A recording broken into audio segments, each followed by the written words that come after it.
Well, akhirnya Auto.com berkesempatan untuk mengetes lebih jauh bagaimana kemampuan Mitsubishi Xpander Cross Facelift 2022. Ada banyak kelebihan dan kekurangan yang dimilikinya. Untuk tahu lebih dalam, yuk ikuti video berikut ini.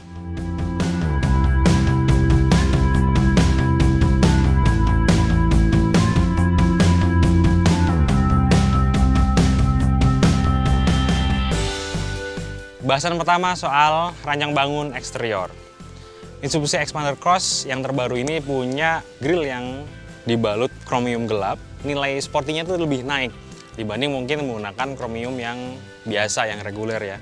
Terus yang paling saya suka adalah bentuk lampu depan, T-shape design. Proporsinya juga pas, penempatannya oke. Itu bentuknya tidak terlalu menonjol. Artinya ketika dia kena matahari, cahaya matahari, dia tidak terkena langsung. Terus apa poinnya? Bisa dilihat dari Xpander yang sudah 5 tahun ke belakang. Lihat aja, jarang ada mikanya yang warna kuning. Lampu depannya sudah pakai teknologi LED proyektor. Terus yang terbaru ada ubahan di bumper depan. Kalau kita lihat dari berbagai sudut, itu rasanya tuh kayak, oh, ini mobil ganteng banget nih. Proporsi bagian bawah dengan bumper yang lebih berotot untuk punya nilai adventure ya. Beralih ke bagian samping, Xpander Cross sekarang pakai pelek 17 inci dengan desain yang baru. Terus yang membedakannya lagi, dia over fendernya lebih tipis. Kalau dilihat dari samping, proporsional. Sedangkan untuk pahatan samping, proporsinya tetap sama, garis-garis bodinya, pahatan lekukannya sama. Kemudian sekarang ada roof rail. Lanjut ke bagian belakang, di buritan juga tidak ada perubahan signifikan ya, kecuali di bagian bumper ada semacam garis-garis macam diffuser, kemudian di bagian lampu ekor sudah LED, memperindah tampilan juga. Untuk spesifikasi mesinnya masih sama, Xpander Cross dan reguler tetap menggunakan engine Mifec 1,5 liter yang sanggup memberikan tenaga maksimal 105 PS dan torsi 141 Nm. Tidak ada ubahan dengan model-model yang lainnya. Semua tenaga itu disalurkan menggunakan transmisi CVT yang jauh responsif dibandingkan jenis transmisi AT 4 speed yang lama. Transmisi CVT ini bikin putaran mesin jauh lebih rendah. Alhasil, efisiensi bahan bakar jauh lebih baik dibanding yang sebelum-sebelumnya. Sekarang kita ada di interior Xpander Cross 2022 versi facelift. Yang membedakan pertama, lingkar kemudinya sudah pakai seperti kepunyaan Mitsubishi Pajero Sports. Ada 4 palang, jadi kelihatan jiwa adventure-nya tuh kayak SUV beneran lah. Kemudian meter clusternya sudah pakai TFT digital sepenuhnya dengan ukuran 8 inci. Kemudian ada 3 mode layar ya, maksudnya bisa diganti-ganti sesuai dengan keinginan. Di sini informasinya ada banyak, ada speedometer, ada average, trip, dan kemudian ada jarak servisnya berapa kilometer lagi atau berapa bulan lagi, ada di sini indikatornya. Di bagian dashboard, soft touch, kemudian di sini ada kayak panel dengan lapisan karbon ala-ala, tapi ya it's okay lah. Sama juga di bagian door trim, bagian samping ada kayak karbonnya gitu.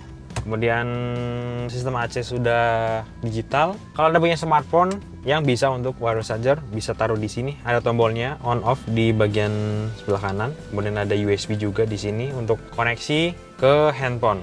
Untuk pusat hiburan ada head unit ukuran 9 inci. Anda bisa sambung dengan Android Auto dan Apple CarPlay. Ada audio juga, terus kamera 360. Nah, Anda bisa saksikan di monitor.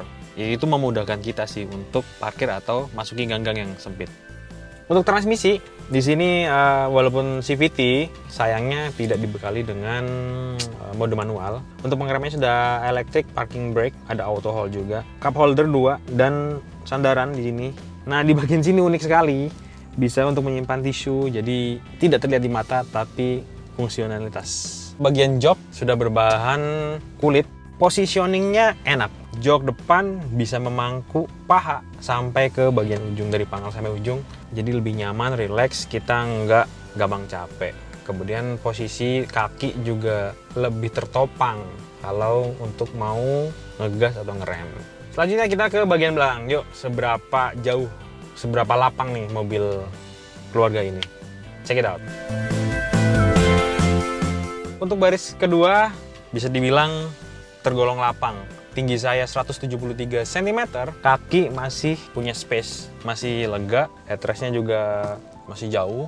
Kemudian Anda bisa tarik juga cup holder di sini. Kalau misal diisi cuma 2 orang, kita bisa rebahkan cup holdernya. Bisa buat nampung 2 tempat minum juga di sini. Kelengkapan di baris kedua bisa menggunakan USB atau ada USB biasa, dan di sini Type C untuk mengisi gawai atau gadget Anda. Itu aja di bagian kedua. Ini baris ketiga, sangat-sangat mepet. Tapi disarankan lebih cocok untuk anak-anak kali ya. Tinggi saya 170 lebih, agak mentok juga sih kakinya. Atau kalau diisi cuma 2 orang, dan diisi barang-barang di belakang, bisa juga untuk menaruh barang-barang agar volume bagasinya lebih lapang.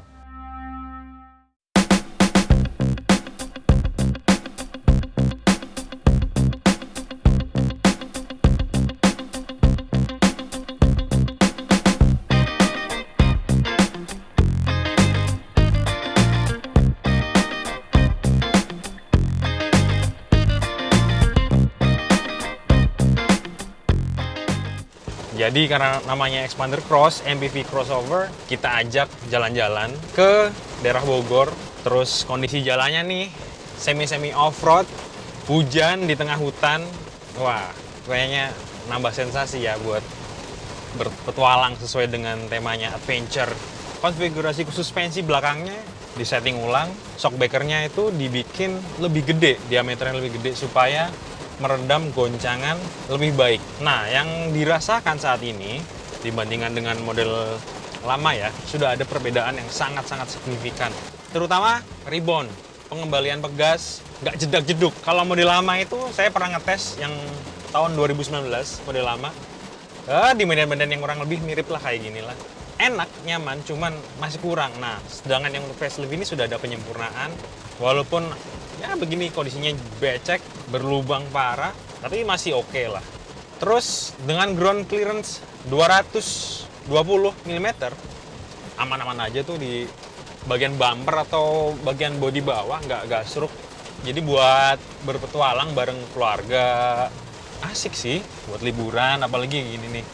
Musim hujan, ground clearance-nya tinggi, mobilnya nyaman, mantap untuk dikendarai. Setelah tadi kita ngetes di jalan yang semi off-road, kita mau bahas lah di jalan on-road, jalan tol ya, bebas hambatan. Dibandingkan yang lama, Xpander yang baru ini, Xpander Cross, jauh lebih rigid lah suspensinya. Mungkin kalau dibandingkan Xpander yang reguler, dia agak ini perasaan saya aja ya, feeling saya tuh mobilnya tuh agak keras sedikit. Jadi mungkin untuk ngimbangin fitur Active Yaw Control itu. Nah, fitur ini berfungsi ketika mobil melesat kencang dan manuver tajam. AYC ini bakal berfungsi bekerja sama dengan Active Stability Control. Sebenarnya ada 2 peran nih. Kalau Active Yaw Control lebih fokus ke pengereman, mengerem mana ban yang berpotensi tergelincir, yakni oversteer atau understeer. Sedangkan ASC fokus ke traction control. Jadi si ECU akan menyuruh engine supaya mengurangi distribusi tenaga ke roda depan ya tentunya. Nah, itu 2 itu digabungkan. Jadi kalau kita bermanuver ke kanan ke kiri, jadi mobil lebih stabil saat dikendarai di berbagai jalan. Tadi juga digeber sampai 100, dia masih enak lah, minim banget gejala body roll tuh. Terus kita ngomongin suspensi, enaknya dengan konfigurasi agak keras, kalau di jalan kayak gini, di jalan bebas hambatan, jauh lebih stabil. Komunikasi antara setir, roda, dan engine jauh lebih baik, responsif. Kemudinya lebih presisi, mau goyang kanan, goyang kiri, tinggal sesuaikan aja posisi kemudinya. Di Xpander ini dia punya cruise control, sayangnya belum adaptif. Kita tinggal tekan di tombol cruise control, kemudian di dashboard ada nyala hijau. Terus kita set, mungkin dibandingkan lawan-lawan yang sekelas ya LSUV, Xpander Cross ini jauh lebih senyap. Bunyi-bunyi dari luar tidak terlalu dengar. Bagaimana dengan konsumsinya?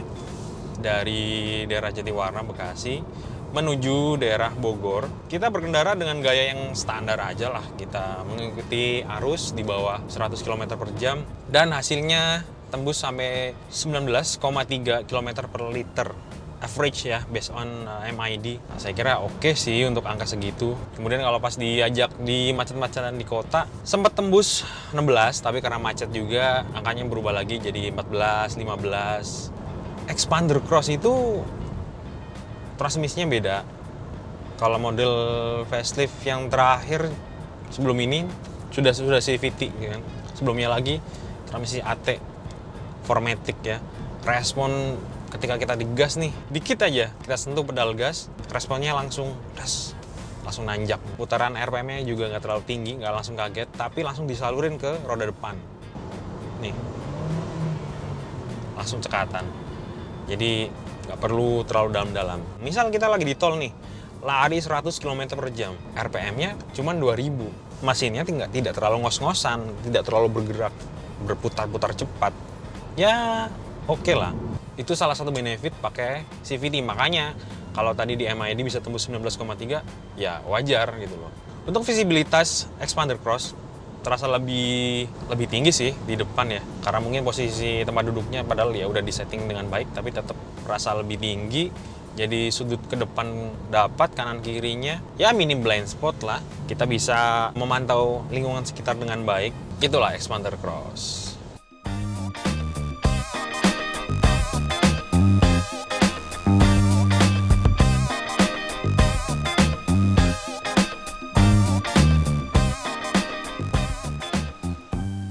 Well, apakah mobil ini layak dibeli? Oke, kita bicara kekurangannya dulu. Mobil ini harganya 335. Tapi sayangnya tidak ada fitur ADAS. Sedangkan beberapa kompetitor lain sudah memiliki fitur ADAS. Di rival lain sudah punya 6 airbags. Expander Cross hanya memiliki dual SRS airbag di depan. Dengan harga 335 ya layak untuk dibeli. Tapi syaratnya yang satu, Anda memang harus seorang yang benar-benar suka berkendara gitu loh. Tidak butuh perangkat-perangkat lain. Jadi fitur ADAS juga bagian dari gimmick, tidak semua orang juga butuh banget. Tapi kompetitor yang lain juga sama, tidak memiliki ADAS, tapi laku. Dengan harga 335, cuma dual airbag, tanpa fitur ADAS. Bagi pecinta mobil keluarga yang pengen naik kelas, pengen punya mobil canggih, agak kemahalan. Dari sini Anda bisa tentukan nih, Anda tipe yang pertama atau yang kedua nih. Apakah worth to buy? Itu tergantung kemampuan Anda masing-masing. Tapi kalau dari sisi pengendalian, dari sisi handling, dari segi responsivitas transmisi dan mesin, ini Expander Cross unggulan. Oke teman-teman, itu poin-poin penting yang saya sampaikan. Kalau menurut kamu bagaimana?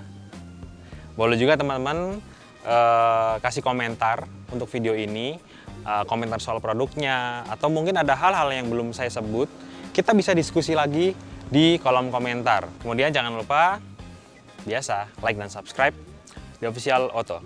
Sampai jumpa di video-video berikutnya.